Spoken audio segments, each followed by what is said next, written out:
Welcome to the Future Strong podcast. Today we're looking into something really topical, maybe even a bit unsettling.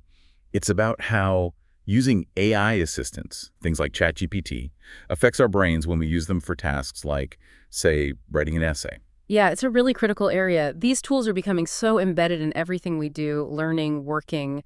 We're going to unpack some fascinating new research today, looking at what it suggests for our thinking skills, our growth, and crucially, maybe how we can use AI smartly without falling into what the researchers call cognitive debt. Exactly. We're focusing on a paper titled Your Brain on ChatGPT, Accumulation of Cognitive Debt when Using an AI Assistant for Essay Writing Task. It's got authors from MIT Media Lab, Wellesley College, places like that, Natalia Kosmina, Eugene Hauptman, and their team. And it really gives us this almost microscopic view of what's happening upstairs when we lean on AI. And they have this central metaphor that I think really fits home. They basically compare using AI for writing to using a cognitive credit card. Oh, I like that analogy immediately. Makes sense. You get the finished product, like right now, with zero effort, as they put it. Right. Super tempting, right? Instant essay, no struggle. Exactly. That's the appeal. But here's the catch, the really big catch the research points to. While you get that instant result, you're not building any cognitive capital. You know, those strong connections in your brain, the ones you need for real memory, critical thinking, understanding stuff deeply, they just aren't getting built or reinforced. It's like you're spinning thinking power you haven't actually earned, or maybe stopping yourself from earning it.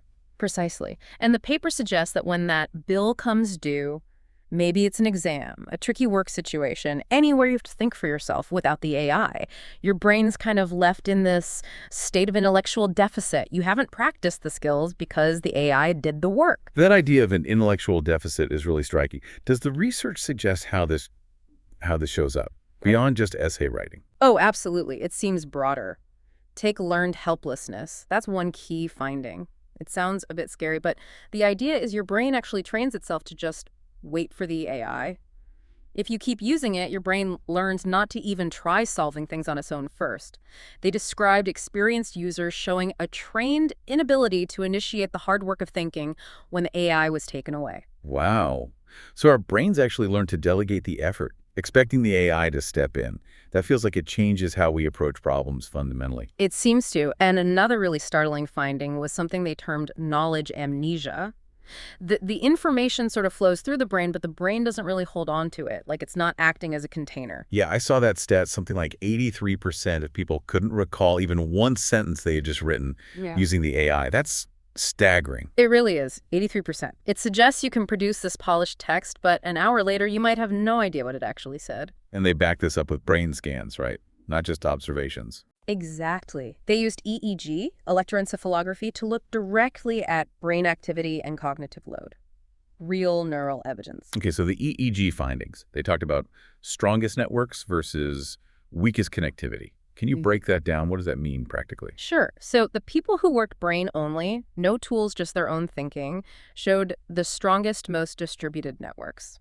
Think of it like lots of different brain areas lighting up, working together actively, a busy, well-connected system, people using a search engine. They showed moderate engagement.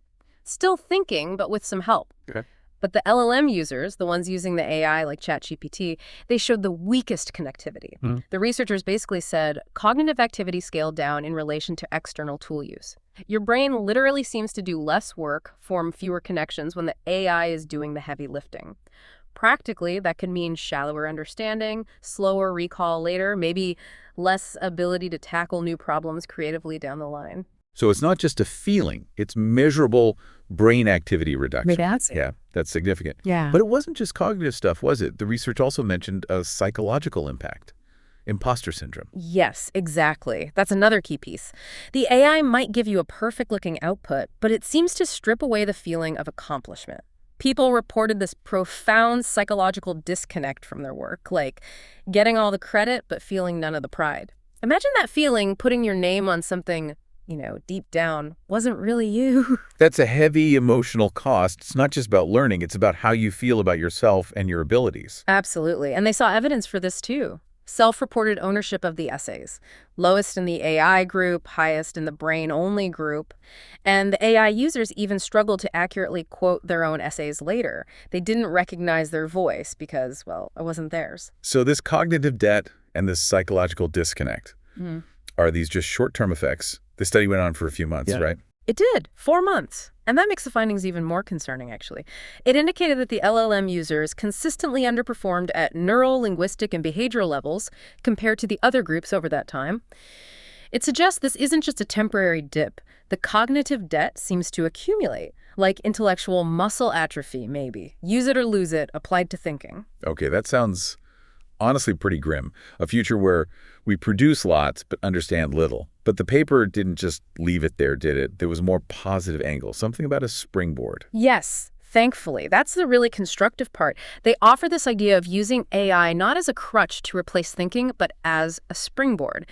The key recommendation is build your own foundation first.